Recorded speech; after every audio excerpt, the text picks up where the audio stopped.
राधे कृष्णा दोस्तों, मैं आराधना आप सभी का आपके अपने यूट्यूब चैनल में स्वागत करती हूँ। फिर से अपने लड्डू गोपाल की एक अनोखी लीला कथा जो कि बिल्कुल ही सत्य घटना पर आधारित है, मैं आप लोगों के समक्ष लेके आई हूँ। दोस्तों, ये लीला कथा आप लोग ये जान लीजिए कि ये लीला कथा बिल्कुल ही सत्य घटना है और कोई भी इसमें काल्पनिक नहीं है, बिल्कुल ही सत्य मैं आप लोगों को बता रही हूँ।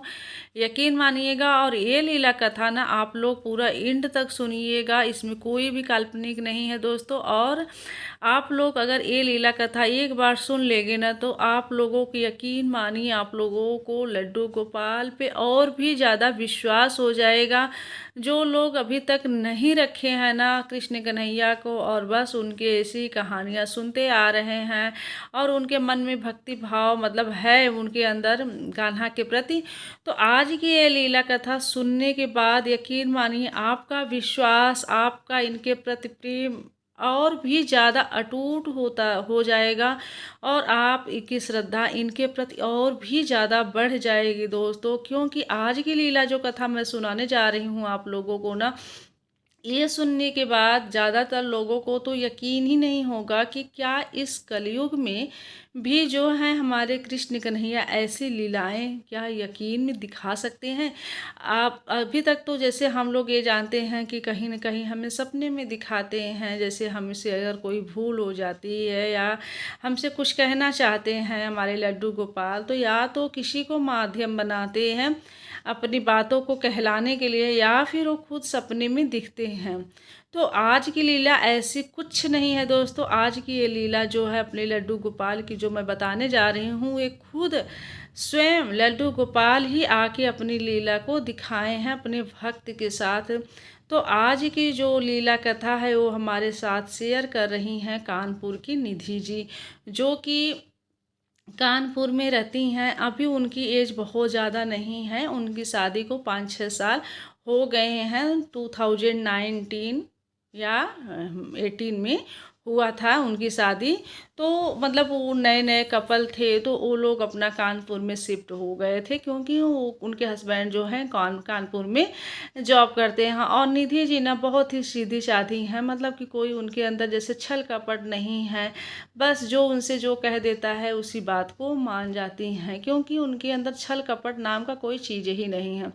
तो वो दोनों हस्बैंड वाइफ जो है कानपुर में अपना रहते थे अकेले, और फैमिली लोग जो बाकी की जो फैमिली उनकी थी वो सब गांव में रहती थी। तो निधि जी बताती हैं कि हमारे शादी को जो है 1 साल बाद ये गए थे, मतलब उनके हस्बैंड गए थे द्वारिकाधीश। तो द्वारिकाधीश से जब वहाँ से गए तो उनको जो है लड्डू गोपाल बहुत ही प्यारे लग रहे थे, बहुत ही सुंदर लग रहे थे। तो वहाँ से उनका मन किया कि चलो हम लड्डू गोपाल को अपने यहाँ लेके चलते हैं। तो द्वारिकाधीश से जो है लड्डू गोपाल को अपने साथ अपने घर ले आए और दोनों पति पत्नी उनको एक बाल रूप में उनकी सेवा भाव करने लगे, उनको विराजमान कर दिए अपने घर में और जैसे एक बच्चे की भांति उनकी सेवा भाव करते थे। मतलब आप यकीन नहीं मानेंगे, उनको कोई भेदभाव नहीं था, कुछ भी नहीं था। वो लोग जैसे अंदर से उनकी भाव आते थे बस उसी टाइप का वो लोग पूजा करते थे। मतलब कि सुबह के टाइम नहलाना धुलाना तो करते थे, लेकिन जो है ना ऐसा नहीं था कि जैसे सारे भगवान का करते हैं सेम वैसे उनका भी करते थे। वो लोग क्या करती थी, चाहे उनके हस्बैंड चाहे निधि जी जो भी सुबह पहले उठता था तो जब वो चाय बिस्किट जो भी वो चाय के साथ लेती थी ना अपने हस्बैंड को देती थी, तो कान्हा को भी उठा के वही चाय ब्रेड बिस्किट जो भी रहता था वो मतलब बिना नहलाए कान्हा को भी वो खिला देती थी। सेम वैसे ही उनका मतलब कि होता था। फिर जब बाद में वो नहलाती धुलाती थी तो उसके बाद उनका अच्छे से भोग वोग लगाती थी श्रृंगार उंगार करने के बाद। तो और मतलब कुछ भी अगर वो लोग मार्केट से लाते थे ना तो चाहे वो कुछ भी रहता हो वो कान्हा को ज़रूर खिलाते थे, जैसे एक बच्चे को लोग खिलाते हैं ना, मतलब कोई भेदभाव नहीं कि बच्चे को ये नहीं खाना चाहिए वो नहीं खाना चाहिए, सेम वैसे कान्हा को भी वो सब कुछ वो खिलाती थी, कुछ भी भेदभाव वो नहीं करती थी। और जो है जब मतलब यहाँ तक कि जब वो सोने भी जाती थी ना तो अपने बेडरूम में ही लेके सोती थी। एक साइड में उनके हस्बैंड वाइफ अपने बेड पे रहते थे, दूसरी साइड में एक मतलब कि कुछ रैक टाइप का रख दी थी टेबल टाइप का, और उस पे जो है कृष्ण कन्हैया का जो है अपने लड्डू गोपाल का मतलब बेड रख के और उनको वहाँ एसी में सुलाती थी। तो उनको जो है ऐसे ऐसे काफ़ी टाइम से वो मतलब करती चली आई थी, कोई भेदभाव वो नहीं करती थी, एक बच्चे की तरह उनको प्यार करती थी और बच्चे की तरह ही उनका सेवा भाव भी वो करती थी निधि। तो निधि जी बताती हैं बाद में कि क्या हुआ कि उनसे कुछ लोग बोलने लगे कि अरे तुम अपने बेडरूम में सुलाती हो, तो ऐसा पाप है, ऐसा नहीं करना चाहिए। जहाँ हस्बैंड वाइफ रहते हैं ना, वहाँ जो है लड्डू गोपाल को या फिर किसी और भगवान को नहीं रखना चाहिए। तो निधि जी को जैसे लगा कि यार सही बात है, हमसे शायद ये चीज़ गलती हो गई। तो दूसरे दिन वो क्या करी कि लड्डू गोपाल को वो मंदिर में ही ले जाके बेड पे अपने उनके बेड को रख के मंदिर में ही सुला दी।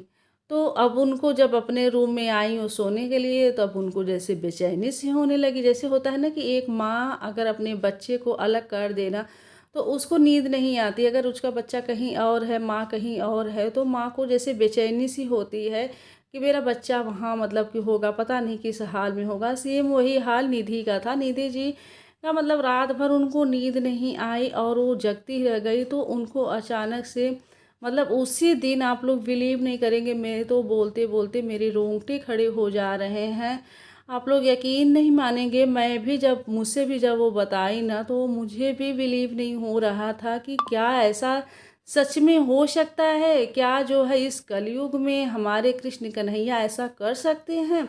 तो आप लोग यकीन नहीं मानिए, जब मतलब उनको काफ़ी लेट हो गया और उनको जो है निधि को नींद नहीं आ रही थी, उनके हस्बैंड तो सो गए। भाई वो दिन भर अपना जॉब करते हैं, भाग दौड़ करना, तो वो थके रहते थे, तो अपना रात में वो सो गए और निधि को जो है नींद ही नहीं आ रही थी। अब वो बेचैनी से जैसे उनको हो रही थी, बस यही सोच में पड़ी थी कि हमारे कान्हा को गर्मी लग रही होगी, वहाँ मच्छर काट रहा होगा, वह कैसे सोएंगे वहाँ पे। अचानक से उनको क्या हुआ, जैसे लगा कि कोई बच्चे की रोने की आवाज़ उनको सुनाई दी उनके कानों में। वो मतलब कि अजीब सा उनको एहसास हुआ, कहीं कि जैसे लग रहा है कि कोई बच्चा रो रहा है। फिर वो अपने हस्बैंड को उठाई, कहीं कि यार सुनिए ना, जैसे लग रहा है कि कोई बच्चा रो रहा है। आपसे देखिए, ये कहानी मैं आपको बता रही हूँ ना, मेरे रोंगटे खड़े हो जा रहे हैं, रियली बता रही हूँ। मेरे मतलब कि मेरे शरीर पूरा, मेरे शरीर में कंपन हो रहा है। क्या मतलब कि भगवान अगर अपने भक्त, जैसे भक्त अगर अपने भगवान से सच्चा प्यार करता है ना, तो रियलिटी बता रही हूँ, भगवान भी मतलब कि भगवान भी अपने भक्त से सेम उसी कंडीशन में प्यार करते हैं। कोई भेदभाव नहीं करते हैं, कुछ भी नहीं कर उनको वो रहता है कि मैं बच्चा हूँ कि मैं भगवान हूँ कि मैं क्या हूँ। जिस जिस भाव से भक्त जो है अपने भगवान से प्रेम करता है, उसी भाव से भगवान भी अपने भक्त से प्रेम करते हैं। तो क्या होता है दोस्तों कि उनको जो है निधि जी को रोने की आवाज़ आती है, तो अपने हस्बैंड को उठाती हैं, तो कहती हैं यार देखिए ना, जैसे हमको लग रहा है कि कोई बच्चा रो रहा है। तो उनके हस्बैंड नींद में थे, तो उनको तो फिर उसके बाद शांत हो गया आवाज़। फिर नहीं कहे, नहीं ऐसा कुछ नहीं है, तुम्हारा भ्रम है, कहाँ रोने की आवाज़ आ रही है, तुम सो और मुझे भी सोने दो, क्योंकि मैं दिन भर का थका रहता हूँ और इस टाइम मुझे शांति से सोने दो। तो वो भी मतलब कि थोड़ा सा अवॉइड करी, उसकी सोची कि चलो हो सकता है कि ये मेरी भ्रम हो, मुझे ऐसा लग रहा हो, कौन सा बच्चा हमारे घर में है जो रोएगा। दूसरे दिन भी मतलब वो क्या किए कि दूसरे दिन भी वो अपना मतलब कि खाना पीना जब खिला दी, तो कान्हा को भी दूध पिला के और उनको जो है मंदिर में उनका बेड रखे ही थे और उनके मंदिर में ही उनको ले जाके सुला दी उनके बेड पे और अपने आए रूम में सोई। उनको जैसे बेचैनी दूसरे दिन भी हो रही थी। जैसे होता है ना कि अगर भक्त अपने भगवान को सच्चे मन से याद करता है, तो निश्चित रूप से भगवान भी भक्त के पास दौड़े दौड़े चले ही आते हैं, चाहे वो कोई भी हो, चाहे वो जैसा भी हो भक्त, लेकिन उसके पास भगवान निश्चित रूप से, यकीन मानिए कि आप आ ही जाते हैं। अगर आप सच्चे मन से सेवा भाव कर रहे हैं ना, तो निश्चित रूप से भगवान आपके हमेशा साथ खड़े रहते हैं, हमेशा आपके पास रहते हैं। तो दोस्तों दूसरे दिन भी उनको जब मतलब कि रात में 1-2 बजा, तो उनको फिर से जैसे बच्चे की आवाज़ आई रोने की, तो रोने लगे। फिर उसके बाद जो है वो मतलब उस दिन भी उसको टेंशन में, निधि को जो है नींद नहीं आई। फिर तीसरे दिन वो क्या किए कि कहें कि हम अब ना कान्हा को जो है, जब से मैं वहाँ 2 दिन से सुला रही हूँ मंदिर में, अपने हस्बैंड से वो बोलने लगी, कहे कि मैं 2 दिन से मंदिर में सुला रही हूँ, मुझे रात भर नींद नहीं आ रही है, मुझे जैसे बेचैनी से होती है, मुझे टेंशन होता है। मैं कान्हा को जो है अपने पास ही सुलाऊंगी भैया, जो जैसा पाप दोष जो भी लगेगा मुझे मंजूर है, लेकिन मैं कान्हा को वहाँ नहीं सुलाऊंगी मंदिर में, क्योंकि कान्हा को वहाँ गर्मी लग रही होगी और मुझे रात में ऐसा एहसास होता है। अब मैं आज से यहीं सुलाऊंगी। फिर तीसरे दिन क्या की कि उनका फिर से बेड बिस्तर वगैरह जो भी था सब उठा के ले आई अपने रूम में, बेडरूम में, और वहीं अपना एक कॉर्नर में उनका बनाई थी स्पेस, अपना वहीं सुलाती थी कान्हा को, और अपने दोनों हस्बैंड वाइफ जो है बेड पे सोते थे। तो क्या हुआ कि ऐसे उनका चल रहा था। एक दिन जो है फिर से देखिए, अब दूसरी लीला कथा आपको मैं बता रही हूँ कान्हा की, उनकी निधि जी की बता रही थी कि क्या हुआ कि मतलब कि 2-3 दिन ऐसे उनको सुलाई, और जैसे सुलाती थी, एक दिन क्या हुआ कि सुलाने के बाद जो है ना उनको चद्दर उड़ाना भूल गई थी। कान्हा को निधि जी चद्दर नहीं उड़ाई थी, वो सुला के अपना फिर वो लोग भी अपना आए, बात जैसे कभी कभी होता है ना कि बातों बातों में हम भूल ही जाते हैं, अपना सुला उला के चली आई और अपने भी सो गई। तो अचानक से, और एसी चल रही थी, एसी एकदम फुल था, मतलब खूब ठंडा रूम हो गया था, और अपने दोनों हस्बैंड वाइफ चद्दर ओढ़ के सोए थे और कान्हा जो है बिना चद्दर के सोए थे। अचानक से क्या हुआ कि जब 12 बजा रात 12:30, तो अचानक से निधि के जो हस्बैंड हैं उनको मतलब कितनी तेज़ फीवर हुआ, आप विश्वास नहीं करेंगे, अचानक से इतना तेज़ फीवर हुआ कि उनके हस्बैंड जो है मतलब परेशानी होने लगी उनको हस्बैंड को, और उठ गए, कहें कि देखो निधि मुझे बहुत तेज़ फीवर सा हो रहा है। तो निधि उठी तो कहीं कि अचानक से ऐसे कैसे फीवर, अभी तक तो आप ठीक थे, फिर कैसे अचानक से फीवर हो गया। फिर जैसे होता है ना कि जैसे हम अगर एक माँ उठती है, पहले तो सबसे पहले अपने बच्चों को देखती है कि मेरा बच्चा ठीक से सोया है कि नहीं है, तो वही हाल निधि का था। तो निधि जब उठी तो एक बार सीधा उनके मतलब बेड के सामने ही कान्हा जो है रहते थे, तो पहले तो नज़र अपने कान्हा पे घुमाई, कही कि देखी कान्हा। अब कान्हा जो है बिना चद्दर के ही सोए थे, ओढ़े नहीं थे। तो फिर सबसे पहले तो तुरंत गई, कही अरे कान्हा को तो ठंडा लग रहा होगा, आज जो है चद्दर नहीं ओढ़े हैं कान्हा, उड़ाए हम नहीं, भूल गए हैं, और इतनी ठंडी है एसी से और ठंडा लग रहा होगा कान्हा को। तो क्या की कि वो गई तुरंत चद्दर उड़ा दी, सबसे पहले तो चद्दर उड़ा दी। उसके बाद जो है आई तो अपने हस्बैंड से कही कि ऐसा है कि आप ना अभी थोड़ा सा आराम करिए, हो सकता है कि मतलब कि सुबह तक ठीक हो जाए, फिर अगर नहीं ठीक होगा तो फिर सुबह चलते हैं हम डॉक्टर के पास, दिखाते हैं कि कहीं वायरल फीवर या फिर वगैरह कुछ तो नहीं है, ऐसा क्यों अचानक से फीवर आ गया, आपको कैसा बुखार हो गया है।